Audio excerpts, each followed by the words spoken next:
Hey, hello. Balik lagi di channel Spoiler Moon dan kita akan lanjutkan lagi kisah hidup Fang Yuan. Di part sebelumnya, Fang Yuan terdesak. Situasinya benar-benar tidak menguntungkan. Bahkan, fun fact-nya, di bab 1362, oleh autornya bahkan diberi judul Keputusasaan Fang Yuan, di mana ini menggambarkan secara ringkas betapa tidak berdayanya Fang Yuan di situasi kemarin. Bagaimana tidak, dia terjebak di antara sekte bayangan dan juga pengadilan surgawi. Ditambah lagi, Wu Yong yang rupanya juga akan datang dia dalam perjalanan menuju ke formasi super alam mimpi. Kalau identitas Fang Yuan sampai terbongkar, maka dia harus berhadapan dengan semua orang. Tentu itu adalah situasi yang sangat sulit untuk bertahan hidup. Namun cerdiknya Fang Yuan, meskipun dia di posisi yang seolah tidak punya harapan lagi, Fang Yuan melakukan pengamatan yang gemilang. Dia mendekati Ying Wuxie lalu menawarkan kerjasama. Walaupun sebenarnya sekte bayangan dulu sudah lebih dahulu menawari Fang Yuan untuk bekerja sama. Kali ini, Fang Yuan membantu Ying Wuxie dan juga sekte bayangan. Kita akan cermati lagi kisah hidup Fang Yuan. Kita cari tahu apakah Fang Yuan nanti bisa keluar dari situasi yang buruk ini. Jadi, mari sambung kisah hidup Fang Yuan di part 271. Saat ini, pertarungan antara Duklong dengan Raja Sejati Gunung Ungu masih terus berlanjut. Namun, karena perbedaan pengalaman dan juga sumber daya yang terpaut sangat jauh, Raja Sejati Gunung Ungu kini semakin terdesak. Sementara Duklong tampak menunjukkan penampilan yang sangat prima. "Kenapa kau melarikan diri? Lawan aku!" seru Duklong yang mengejar Raja Sejati Gunung Ungu. Sementara itu, Raja Sejati Gunung Ungu sangat menyadari situasinya saat ini.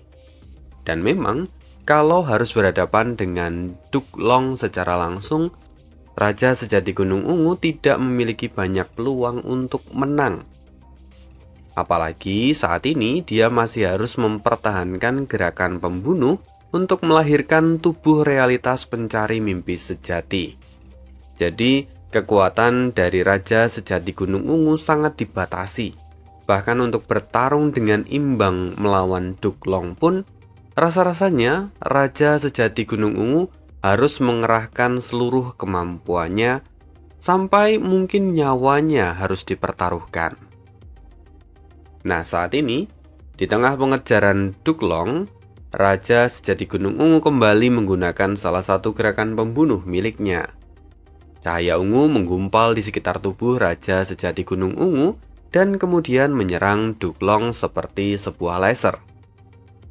Duklong tampak tidak gentar. Dia memiliki teknik pertahanan yang luar biasa. Selain itu, penilaiannya juga sangat cermat, sehingga dia tahu bahwa serangan ini pun tidak akan bisa menembus pertahanannya. Duklong membiarkan serangan itu membentur pertahanan miliknya dan terus melesat tanpa hambatan. Sayangnya, Duklong tidak tahu bahwa serangan ini memang tidak ditujukan untuk melukainya, melainkan untuk mendapatkan informasi pertahanan yang dimiliki oleh Duklong. Sehingga, setelah membentur tubuh Duklong, cahaya keunguan itu kembali ke Raja Sejati Gunung Ungu dan kemudian berubah menjadi informasi yang langsung masuk ke dalam benaknya. Saat ini Raja Sejati Gunung Ungu telah mendapatkan detail dari pertahanan Duklong. Melihat keanehan dari serangan barusan, Duklong pun terkejut.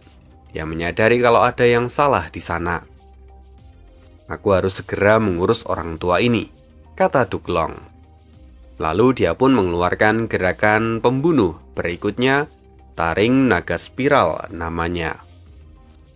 Kemudian dua taring naga berwarna putih salju ditembakkan dengan cepat ke arah Raja Sejati Gunung Ungu. Sementara itu, Raja Sejati Gunung Ungu merasakan tekanan yang luar biasa. Dia harus segera keluar dari situasi yang berbahaya ini. Namun, bagaimana caranya? Di sisi lain, Ying Wuxie bisa melihat pertarungan antara Duklong dan Raja Sejati Gunung Ungu. Saat ini, Raja Sejati Gunung Ungu tidak bisa bertarung dengan benar, karena dia harus mempertahankan gerakan pembunuh kebangkitan tubuh realitas pencari mimpi sejati. Aku harus bergerak cepat, kata Ying Wuxie pada dirinya sendiri. Dan tidak lama setelah itu suara Fang Yuan kembali terdengar di dalam benak Ying Wuxie. Aku menemukan alam mimpi yang kau inginkan. Alam mimpi itu ada di arah tenggara dari tempat kau berada sekarang. Ying Wuxie melihat ke arah yang Fang Yuan tunjukkan. Namun saat ini dia terlihat ragu-ragu. Bagaimanapun, Fang Yuan selalu menjadi ganjalan terbesar bagi Sekte Bayangan. Jadi dia masih ragu, haruskah dia percaya pada Fang Yuan kali ini? Fang Yuan sekilas bisa memahami keraguan yang dirasakan Ying Wuxie. Jadi dia pun berkata, "Kalau aku ingin menyakitimu, maka kau pasti sudah mati sejak awal." Mendengar itu Ying Wuxie kembali tersadar bahwa yang dikatakan Fang Yuan itu benar. Oleh karena itu, pada akhirnya Ying Wuxie pun harus bertaruh. Ying Wuxie kemudian bergerak mengikuti arahan Fang Yuan. Tapi baru beberapa saat dia terbang, dia melihat seorang immortal peringkat 7 di depannya. Ying Wuxie terlihat masam. Sialan, aku ditipu. Sayangnya pikiran itu tampaknya salah, karena di saat yang sama, immortal yang muncul di depan Ying Wuxie tiba-tiba berbalik dan meninggalkan dia. Tentu Ying Wuxie terkejut. Dia sebelumnya mengira kalau dia tertipu, tapi sekarang immortal itu pergi meninggalkan dia begitu saja. Bagaimana ini bisa terjadi? Ini sudah kedua kalinya, gumam Ying Wuxie. Dia mulai berpikir, apakah dua orang ini adalah bawaan Fang Yuan? Tapi kalau memang mereka berdua adalah bawaan Fang Yuan, kenapa wajah dari mereka berdua tampak tidak senang? Ying Wuxie mengerutkan kening, sampai Fang Yuan mengganggu lagi lamunannya. Kenapa kau tidak segera bergegas? Mendengar itu Ying Wuxie pun lalu berlari lagi. Dan hal yang serupa terjadi lagi seperti sebelumnya, sampai 5 kali totalnya. Pada akhirnya Ying Wuxie pun tiba di tempat yang ia tuju. Lalu saat dia hendak mendekati kepompong cahaya yang ada di sana, seorang immortal peringkat 7 dari klan Yi buru-buru menghentikan Ying Wuxie. "Berhenti, atau aku akan langsung mencabut kepalamu," kata Yi Heiting. Namun sebelum Yi Heiting menghentikan Ying Wuxie, dia tiba-tiba dipindahkan. "Tuan Wihai, apa yang Anda lakukan? Aku hampir menghabisi zombie busuk itu," seru Yi Heiting yang protes. Namun Fang Yuan mengatakan kalau dia tahu segalanya. Jika hanya seorang zombie abadi, dia bisa mengalahkannya dengan bantuan formasi. Yi Heiting harus membantu teman-teman yang kini ada di sana. Tepatnya, Yi Heiting dikirim ke lokasi Peri Miao Yin. Di sana terlihat seorang immortal dari perbatasan selatan hampir mati di tangan Peri Miao Yin. Ketika melihat itu, mau tidak mau, Yi Heiting langsung membantunya dan melupakan kekesalannya pada Fang Yuan. Sementara itu jelas Ying Wuxie agak linglung. Dia bertanya, "Bagaimana kau bisa mengendalikan seluruh formasi ini?" Mendengar itu Fang Yuan pun tertawa. Dia tahu bahwa hal ini tidak bisa terus disembunyikan. Jadi, Fang Yuan pun membongkar identitasnya. "Bagaimana caraku? Aku hanya perlu mengendalikan seluruh formasi. Lagi pula, saat ini aku adalah Wu Yihai." Mendengar ini, Ying Wuxie terkejut. Belum lama ini mereka bersaing di dataran utara, dan kemudian juga berada di pengejaran Laut Timur. Lantas, kapan Fang Yuan menggunakan identitas Wu Yihai? Kenapa pondasi Fang Yuan ada begitu dalam sehingga dia bisa menggantikan Wu Yihai? Ying Wuxie keheranan, tapi dienggan untuk bertanya. Singkatnya, Ying Wuxie mengabaikan itu dan kini berdiri di depan kepompong cahaya yang besar. Ini adalah kepompong dari ahli peringkat 7. Dan Ying Wuxie berkata, luar biasa, ini sangat sesuai. Dia terlihat sangat senang. Dan Fang Yuan pun berkata, tentu saja aku yang memilihnya.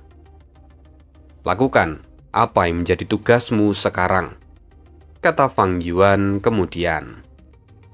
Mendengar itu Ying Wuxie pun mengangguk lalu menggunakan gerakan pembunuh abadi miliknya. Gerakan itu sangat cepat dan jiwa serta seluruh gu miliknya segera memasuki kepompong cahaya itu. Sementara tubuh zombinya tergeletak di sana. Tidak lama kemudian kepompong cahaya itu pun akhirnya pecah dan lahirlah Ying Wuxie yang kini telah berada di peringkat 7. Melihat segalanya, Fang Yuan lalu berkata, "Jangan melawan, aku akan mengirimmu sekarang." Dan dalam sekejap, Ying Wuxie dipindahkan ke tempat yang tidak jauh dari lokasi Duklong serta Raja Sejati Gunung Ungu. Di sana, Ying Wuxie langsung mengaktifkan gerakan pembunuh pimpin jiwa ke alam mimpi. Tanpa sempat merespon, Duklong jatuh ke dalam alam mimpi dalam waktu yang singkat. Apa yang terjadi? Raja Sejati Gunung Ungu pun ikut terkejut. Sementara itu Ying Wuxie segera menghampirinya dan menjelaskan, "Ini saya, Tuan. Sekarang saya menjalankan rencana cadangan kita." Melihat hal itu, Raja Sejati Gunung Ungu pun tampak bahagia. "Kau melakukan tugasmu dengan baik." "Benar, Tuan. Namun, saya tidak melakukan ini dengan tangan saya sendiri, melainkan saya mendapatkan bantuan," kata Ying Wuxie. "Oh, siapa yang membantumu?" "Fang Yuan. Saat ini dia menggunakan identitas sebagai Wu Yihai. Sekaligus, dia adalah orang yang mengendalikan formasi super ini. Dia telah membantu kita dan sekarang dia ingin membangun kerjasama dengan kita," kata Ying Wuxie. "Oh, terdengar bagus. Berikan aku informasi untuk berkomunikasi dengannya. Aku akan bicara dengannya secara langsung. Namun sebelum itu, aku akan mengurus orang tua ini terlebih dahulu," kata Raja Sejati Gunung Ungu. Lalu dengan segera, Raja Sejati Gunung Ungu mengaktifkan gerakan pembunuh miliknya dan menyerang Duklong dengan kekuatan yang sangat besar. Gemuruh pun terdengar saat serangan mengenai Duklong. Tapi tiba-tiba, 2 ekor bayangan naga seolah membelah serangan itu dan menghancurkannya. Raja Sejati Gunung Ungu pun terkejut. Sial, pengaturan orang tua ini sungguh tidak biasa. Ini adalah hal yang wajar. Lagi pula, Duklong adalah seorang ahli peringkat 8. Dia memiliki banyak metode rahasia. Salah satunya tentu adalah metode pertahanan, yang mana itu akan aktif ketika dia tidak sadarkan diri, sehingga dia tidak akan mati dengan mudah. Dan memang Duklong sudah mengatur semua ini sejak lama. Jadi ketika ada orang yang mencoba mencelakai dirinya ketika dia tidak sadar, maka metode pertahanan ini akan aktif dengan sendirinya. Melihat itu, Ying Wuxie pun sedikit panik. "Tuan, kita harus segera menghabisi orang tua ini." Raja Sejati Gunung Ungu pun tahu apa yang harus dia lakukan. Kembali dia mencoba menyerang Duklong. Sementara itu, di sisi lain saat ini, suara Priziwei kembali terdengar. "Fang Yuan, aku sudah memberimu kesempatan, tapi kau justru membuat skema. Tampaknya kau memang ingin dimusnahkan tanpa dikenang selama-lamanya." Mendengar itu Fang Yuan pun tertawa. Daripada mengatakan omong kosong seperti itu, bukankah seharusnya kau mengkhawatirkan Duklong yang kini jatuh dalam alam mimpi? Bahkan jika Raja Sejati Gunung Ungu belum bisa menghancurkan metode pertahanannya, namun pada akhirnya metode itu akan habis, dan itu juga akan menjadi akhir bagi Duklong. Mendengar itu, Pri Ziwei yang kini tertawa. Fang Yuan, kau benar-benar memandang rendah kami. Pri Ziwei pun tampak sombong. Fang Yuan menjawab, aku tidak memandang rendah kalian, tapi aku sekarang tahu kekuatan kalian. Andaikan kalian mengerahkan ahli peringkat 8 yang lain, aku tidak akan bisa bertahan di sini. Namun karena kalian begitu percaya diri dan hanya mengirimkan 2 ahli peringkat 8, kalian sekarang kekurangan orang. Kalian tidak akan bisa menangkapku hidup atau mati. Fang Yuan mengungkapkan semua itu sesuai dengan analisis yang telah dia lakukan. Dan perkataan Fang Yuan ini memang masuk akal. Tapi sayangnya, apa yang ada di sana tidak semua seperti yang Fang Yuan katakan. Pri Ziwei tersenyum. Dia kembali mengingat kejadian yang terjadi beberapa hari yang lalu. Saat itu, Pri Ziwei mendapatkan izin untuk menggunakan papan konstelasi bintang. Dia mencoba melakukan penerawangan terhadap situasi dunia Gu. Namun, saat dia hendak mau mulai, tiba-tiba papan konstelasi bintang bercahaya, lalu kemudian sosok seorang wanita cantik muncul di atasnya. Sosok itu adalah wujud dari Yang Mulia Abadi konstelasi bintang. Melihat ini, Pri Ziwei pun terkejut. Pada awalnya dia tidak mengenali sosok Yang Mulia Abadi konstelasi bintang. Sampai kemudian Duklong yang baru datang menegurnya. Ziwei, beliau adalah Yang Mulia konstelasi bintang. Jadi kenapa kamu tidak memberi hormat padanya? Pri Ziwei pun terkejut. Tapi, bukankah ini seharusnya adalah kehendak surga? Pri Ziwei bisa merasakan bahwa sosok ini sesungguhnya adalah kehendak surga, meskipun dalam rupa Yang Mulia konstelasi bintang. Tentu saja dia adalah kehendak surga. Dan kenapa dia berwujud seperti Yang Mulia konstelasi bintang? Alasannya karena dulu Yang Mulia konstelasi bintang serta kehendak surga berasimilasi. Mendengar itu, Pri Ziwei linglung. Dia merasakan kejutan yang tak tertandingi. Pri Ziwei bertanya, karena Yang Mulia konstelasi bintang ada di sini, apakah artinya dia telah mencapai kehidupan yang kekal? Duklong menggelengkan kepala. Tidak ada kehidupan yang kekal. Semua orang berjalan sesuai dengan takdirnya, tidak terkecuali Yang Mulia konstelasi bintang. Lantas, apa yang terjadi padanya? Duklong mulai menjelaskan. Yang Mulia konstelasi bintang adalah contoh dari dedikasi seseorang yang berada di jalan kebenaran yang sejati. Ketika itu, saat Yang Mulia Abadi konstelasi bintang berada di ujung hayatnya, Yang Mulia konstelasi bintang memilih mengorbankan dirinya lalu berasimilasi dengan kehendak surga. Sehingga kehendak surga pun dapat berevolusi demi keselamatan seluruh umat manusia dan dunia. Setelah asimilasi itu selesai, kehendak surga dapat mengambil wujud dari Yang Mulia konstelasi bintang.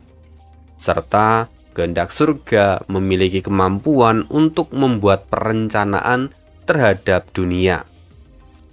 Jadi, sekalipun sekarang yang terlihat di depan kita adalah wujud Yang Mulia konstelasi bintang, namun sesungguhnya sosok di depan kita adalah perwujudan dari kehendak surga itu sendiri.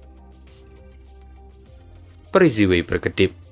Dia adalah ahli dari jalur kebijaksanaan, jadi tentu dia bisa memahami konteks yang sedang dibicarakan dengan cepat. Hanya saja, dia seperti baru mendapatkan sebuah rahasia dunia. Dan di tengah kebingungan Peri Ziwei, kehendak surga mulai bicara. Era besar akan datang. Kelima wilayah akan menjadi satu dan takdir telah mencapai titik yang krusial. Kehendak surga mengulurkan tangannya, lalu kemudian peta dunia Gu pun terbentuk. Di sini, perubahan akan dimulai. Katanya sambil menunjuk perbatasan selatan, tepatnya di wilayah formasi super alam mimpi. Pertempuran krusial akan dimulai, dan hasil dari pertempuran itu akan mempengaruhi seluruh dunia. Semua orang akan dikumpulkan, mereka dari Sekte Bayangan, dan juga Fang Yuan yang kini menyamar sebagai Wu Yihai. Mereka akan bercampur dengan para ahli jalan kebenaran di perbatasan selatan. Merekalah target kita. Setelah mereka yang menentang nasib disingkirkan, maka perbaikan nasib bisa dilakukan. Namun, kali ini pengadilan surgawi hanya akan mengirim kalian berdua, kata kehendak surga. Peri Ziwei tentu bingung. Dengan musuh sebanyak itu, kenapa hanya mereka berdua yang dikirimkan? Jadi Peri Ziwei bertanya, kenapa hanya kami berdua yang dikirimkan? Kehendak surga lalu menjawab, ini adalah sesuatu yang ditakdirkan untuk terjadi. Setelah pertempuran di Gunung Yitian, ketidakpastian keberuntungan telah menurun drastis. Sekarang nasib kembali mendapatkan kendali dunia. Kalian tidak perlu risau, karena kemenangan ada di tangan kalian. Kalian tidak perlu membangunkan yang lain. Mereka ada untuk menjalankan tugas yang lebih besar. Dasar dari pengadilan surgawi tidak boleh dilemahkan lebih lanjut lagi. Kalau tidak, konsekuensinya di masa depan akan semakin parah. Kalian juga tidak perlu membawa 10 sekte kuno. Mereka harus disiagakan untuk kejadian di masa depan. Kalian bisa pergi membawa menara pengadilan surgawi serta papan konstelasi bintang. Kalian berdua yang akan menjalankan tugas ini. Yang lain akan mengerjakan tugas mereka di masa depan. Tepatnya dalam 10 tahun, mereka akan melakukan tugas mereka. Ingatlah ini dengan baik. Setelah selesai mengatakan itu, kehendak surga yang sebelumnya berwujud sebagai yang mulia konstelasi bintang, kini telah menghilang.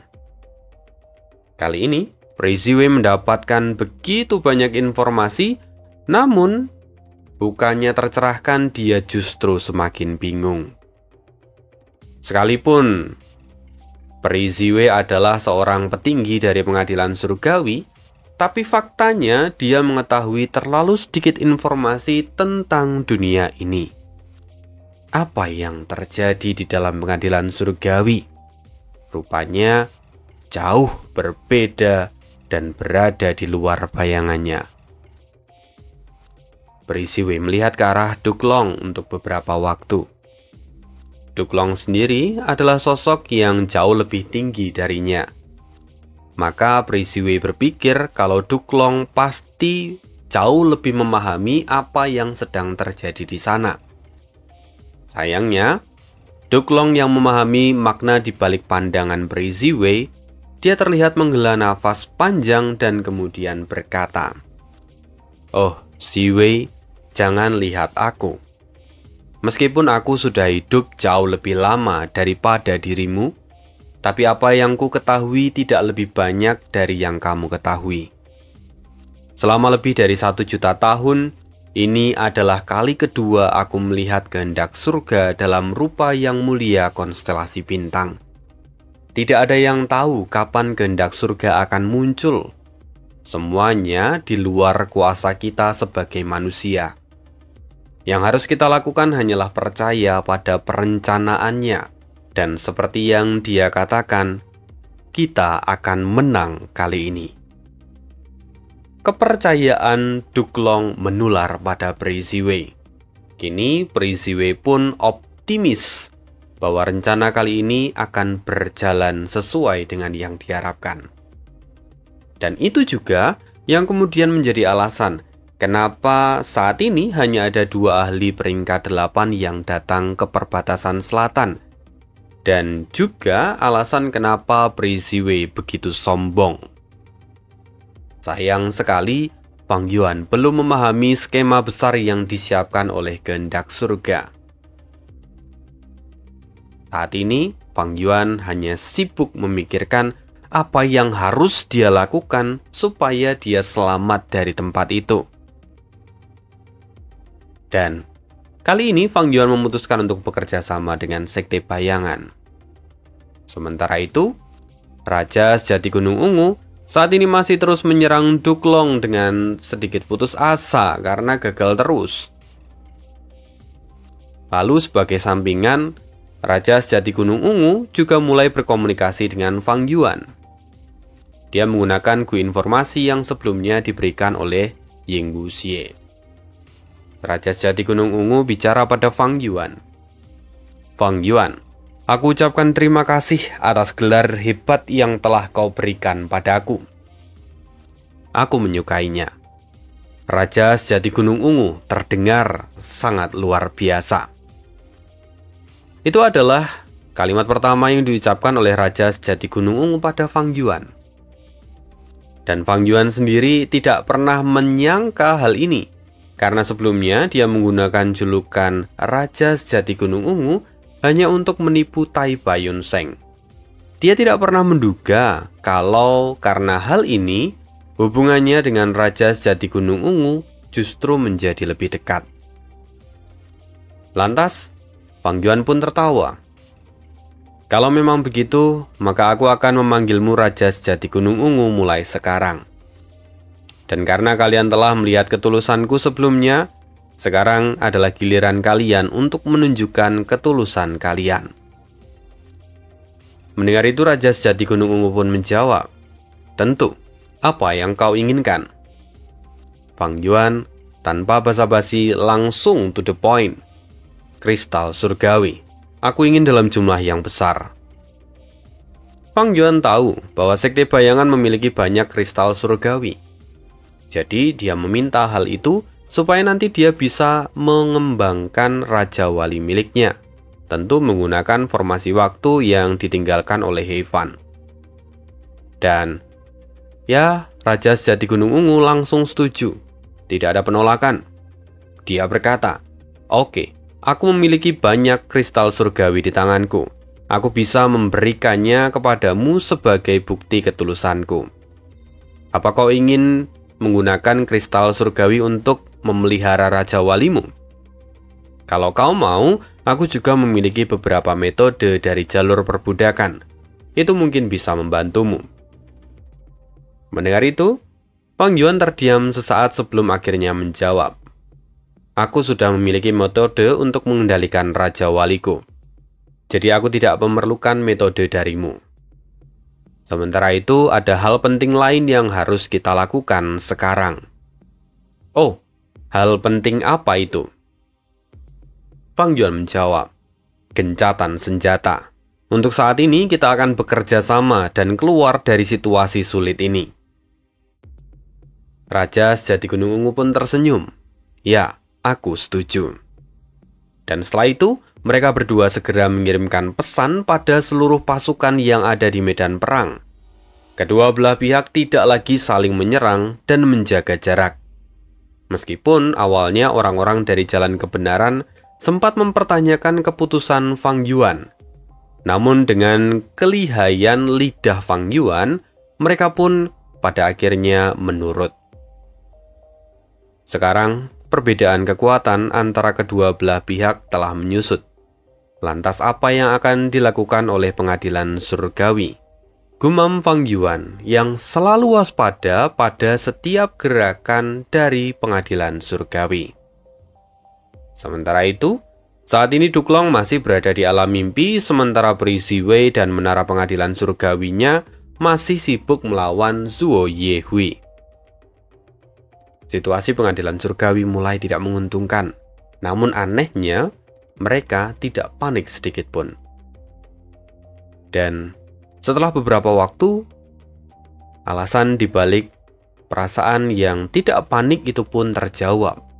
Perubahan besar kembali terjadi saat Raja Sejati Gunung Ungu menyerang Duklong. Sebelum serangan itu menabrak tubuh Duklong yang masih tertidur, tiba-tiba mata Duklong terbuka. Dengan metode pertahanan tubuhnya, serangan dari Raja Sejati Gunung Ungu dalam sekejap kembali dihancurkan. Melihat hal ini, Ying Wuxie pun terkejut. Bagaimana bisa dia melarikan diri dengan begitu cepat? Sekali lagi, Ying Wuxie menggunakan pimpin jiwa ke alam mimpi. Sayangnya, ini adalah langkah yang salah. Duklong dalam sekejap menghilang dari pandangan Ying Wuxie dan kemudian serangan Ying Wuxie pun dipantulkan. Dia langsung jatuh ke alam mimpi, sementara Duklong muncul di sisi yang lain. Dia kini tertawa. Ini adalah gerakan yang bagus. Pimpin jiwa ke alam mimpi. Kalau aku punya waktu yang lebih banyak, aku pasti akan menguraikan kedalamannya. Sayang sekali, gerakan ini tidak akan mempan padaku untuk kedua kalinya. Sekarang, waktunya serius. Duklong kembali menghilang dan tentu itu membuat Raja Sejati Gunung Ungu terkejut. Ini buruk, katanya. Dan memang benar, dalam sekejap Duklong sudah muncul di dekat Raja Sejati Gunung Ungu, lalu melepaskan sebuah pukulan yang disebut naga kekacauan. Untungnya, Raja Sejati Gunung Ungu itu adalah seseorang yang membangkang jalur kebijaksanaan. Jadi, responnya pun sangat cepat. Raja Sejati Gunung Ungu berhasil menahan serangan ini, walaupun dia harus terpental jauh. Melihat hal itu, Duklong tidak berhenti. Dia kembali mengejar Raja Sejati Gunung Ungu dalam sekejap. Sekarang, cobalah tahan yang ini. Gerakan pembunuh, retraksi ki manusia, kata Duklong saat berada di dekat Raja Sejati Gunung Ungu. Seketika, Raja Sejati Gunung Ungu pun seolah-olah tertimpa sebuah gunung, dan kemudian ki manusia di dalam tubuhnya menyembur keluar tanpa terkendali. Ki manusia itu segera menuju ke arah Duklong dan kemudian berkumpul di telapak tangannya yang kemudian diserap seutuhnya. Apa yang terjadi? Ketika ki manusia diambil, maka tubuh Raja Sejati Gunung Ungu pun mulai mengalami kekacauan. Rupanya metode yang digunakan oleh Duklong adalah metode pencabutan ki, gerakan pembunuh yang diciptakan oleh Yang Mulia Abadi asal mula primordial yang dulu sangat terkenal.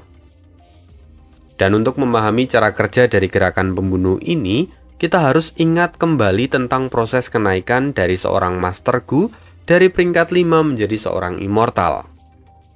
Pada awalnya, seorang Master Gu yang masih berada di peringkat 5 akan mengakumulasikan ki manusia selama hidupnya.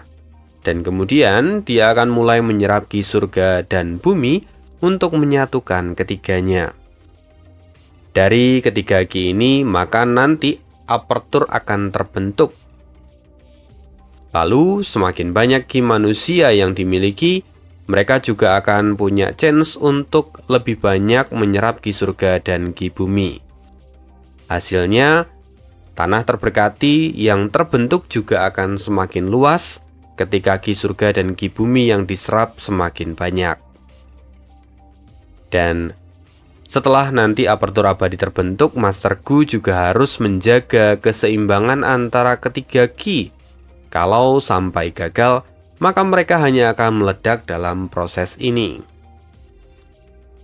Nah, jadi pada umumnya, setiap immortal itu pasti memiliki keseimbangan di antara ketiga ki ini.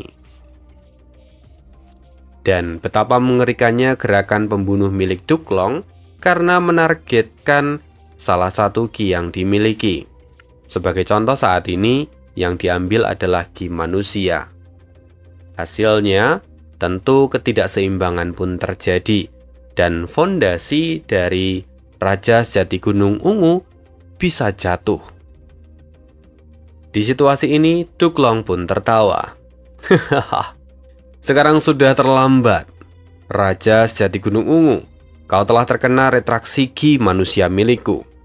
Tidak ada cara untuk mengatasinya. Sekarang mari mulai fase kedua, retraksi Qi bumi.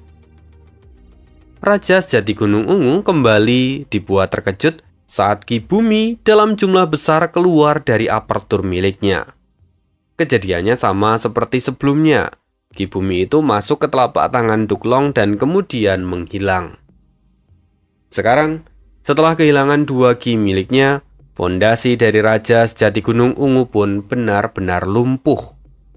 Dalam hitungan mundur, apertur Raja Sejati Gunung Ungu akan hancur.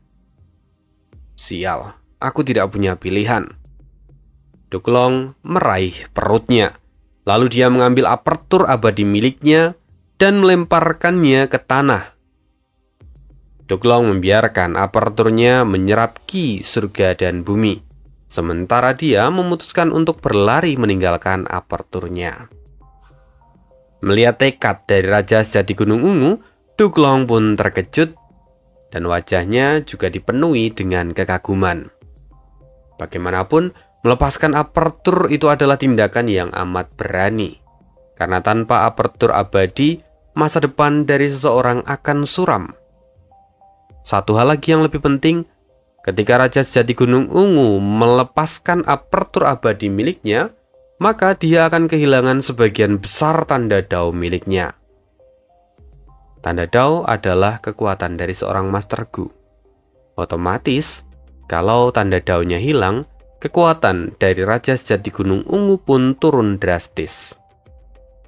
Jadi, memang tidak heran kalau Duklong sampai kagum dengan tindakan Raja Sejati Gunung Ungu. Karena apa yang dia lakukan itu adalah sesuatu yang sangat berani. Kini Duklong mengejar Raja Sejati Gunung Ungu. Dia berkata, "Meski aku terlihat seperti sedang menindas seorang junior, tapi aku melakukan semua ini karena kalian mencoba menentang nasib. Andaikan kalian tidak melakukan itu, mungkin kita bisa duduk dan bicara dengan baik. Lagi pula hanya ada sedikit orang yang bisa menarik minatku. Sekarang, aku harus segera mengakhiri semua ini." Sementara itu, Fang Yuan yang mengamati segalanya dari dalam formasi kembali dibawa ke situasi yang sulit. Sial. Apa yang harus kulakukan? Fang Yuan tampak mengerutkan keningnya. Saat ini Raja Sejati Gunung Ungu hampir mati oleh Duklong, sementara Ying Wuxie jatuh ke dalam alam mimpi. Bagaimana ini? Setelah Raja Sejati Gunung Ungu mati, maka arus pertempuran ini akan condong ke pengadilan surgawi. Lantas, haruskah aku pergi dari tempat ini sekarang menggunakan sungai arus balik? Fang Yuan tampak ragu-ragu. Sejak awal dikatakan bahwa tidak ada jaminan kalau Fang Yuan menggunakan sungai arus balik, dia akan bisa melarikan diri. Tidak ada jaminan. Karena bisa jadi pengadilan surgawi sudah membuat pengaturan untuk mengatasi sungai arus balik. Jadi apa yang harus Fang Yuan lakukan sekarang? Menurut kalian apa? Kita akan cari tahu lagi kisah hidup Fang Yuan di part berikutnya. Terima kasih untuk hari ini. See you again di next video dan bye.